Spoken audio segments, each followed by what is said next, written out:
After the first Democratic presidential debate on June 25 to 26, Joe Biden fell in Democratic national presidential polls, and Kamala Harris surged.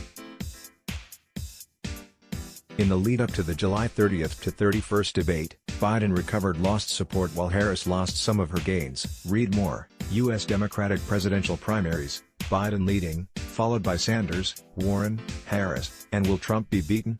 Since the debate, the biggest movement is clear gains for Elizabeth Warren, while Harris has continued to fall.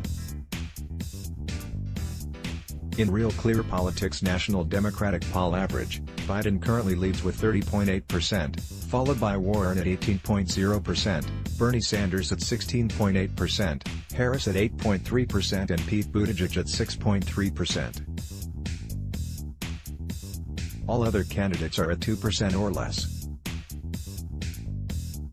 As I wrote previously, 4 states, Iowa, New Hampshire, Nevada and South Carolina, hold their primaries or caucuses in February 2020, while all other states need to wait until at least March 2020. Though early state polls are important. In the only poll conducted since the second Democratic debate in Iowa, Biden led with 28%, followed by Warren at 19%, Harris at 11%, Sanders at 9% and Buttigieg at 8%. In New Hampshire, there have been 2 polls since the debate. One has Biden at 21%, Sanders 17%, Warren 14%, Harris 8% and Buttigieg 6%. The other gives Sanders a lead with 21%, followed by Biden at 15%, Warren 12%, Buttigieg 8% and Harris 7%. In general election polling, Biden has a high single-digit lead over Donald Trump, Sanders a mid-single-digit lead, and both Warren and Harris have low single-digit leads. Biden's perceived electability is crucial in explaining his continued strong polling, as this tweet from analyst Nate Silver says. For the next Democratic presidential debate, on September 12, the threshold for participation has been increased. As a result, there are likely to be far fewer candidates than the 20 in each of the first 2 debates. Trump's ratings slightly down after gun massacres on August 3 to 4. 31 people were murdered in 2 separate gun massacres in El Paso, Texas and Dayton, Ohio. In the 538 poll aggregate, Trump's ratings are slightly down since these massacres. With all polls, Trump's ratings are 41.9% approve, 53.6% disapprove, for a net approval of -11.7%. With polls of registered or likely voters, his ratings are 42.6% approve, 53.3% disapprove, for a net approval of -10.7%. Perhaps due to his anti-immigrant rhetoric, Trump's net ratings have fallen about 1.5 points since my previous article a month ago, and this trend has continued after the massacres. In the latest U.S. jobs report, the unemployment rate remained at just 3.7% as 164,000 jobs were added in July.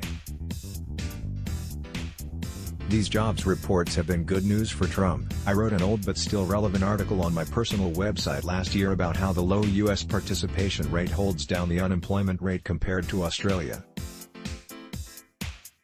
The question that should be asked about Trump is why, given the strong U.S. economic performance, his net approval is well below zero. 538 has historical data from 12 presidents going back to Harry Truman, and Trump's net approval is only ahead of Jimmy Carter at this point in their presidencies. If there is an economic downturn before the November 2020 general election, Trump is likely to be far more vulnerable.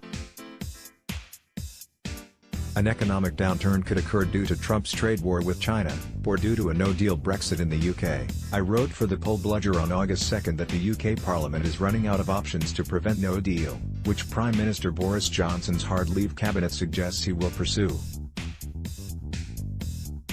In my previous Poll Bludger article on July 23, I talked about Johnson's crushing victory, 66.4 to 33.6, in a Conservative member's ballot.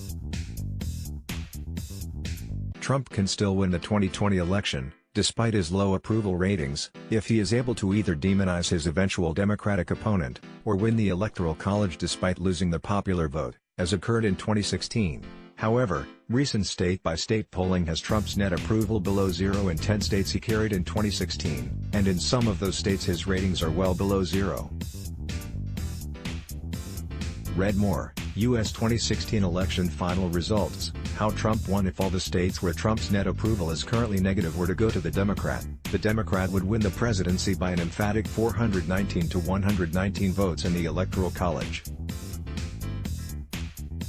Australian election preference flows. In the first news poll on August 2, the Electoral Commission released data on how every minor party's preferences flowed between the major parties at the May federal election. The Greens, who won 10.4% of the primary vote, flowed heavily to Labour, 82.2%, but Clive Palmer's WAP, 3.4% of the vote, flowed at 65.1% to Coalition, and One Nation, 3.1% of the vote, was almost identical in its flow, 65.2%. Excluding the Greens, WAP and One Nation, others' preferences were 50.7% to Labour. Analyst Kevin Bonham says there was barely any increase in the Greens' preference flow to Labour since 2016. The Greens' flow increased in 4 states, fell slightly in Queensland, and was weaker in SA as more moderate voters returned to the Greens after the collapse of Centre Alliance. In 2016, One Nation preferences were just 50.4% to the Coalition, so the Coalition's flow from One Nation increased almost 15%. In 2013, Palmer's party preferences were 53.7% to the Coalition, so the WAP's flow to the Coalition improved 11.4%. Preference shifts advantaged the Coalition by 0.8% on the national two-party vote compared to if no preference shifts had occurred.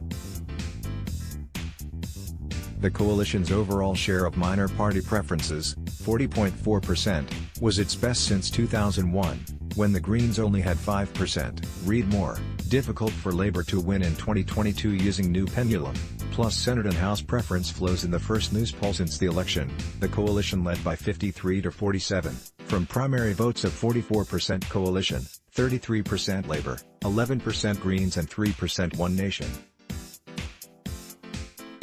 Scott Morrison's ratings were 51% satisfied, 36% dissatisfied, for a net approval of +15, a big improvement from +1 in the final pre-election news poll that was biased against the Coalition. Anthony Albanese's initial ratings were 39% satisfied, 36% dissatisfied. Morrison led by 48 to 31 as better PM. This poll was conducted July 25 to 28 from a sample of 1,600. Bonham says there is no indication in the Australian's report that anything has changed at news poll since the election's poll failure.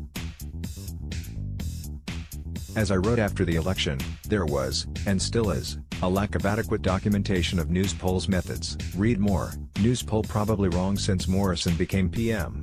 Polling has been less accurate at recent elections. Spain socialists failed to form government. The Spanish socialists won the April 28 election, but as I wrote on my personal website on August 1, a lack of cooperation between the socialists and far-left Podemos could mean another election.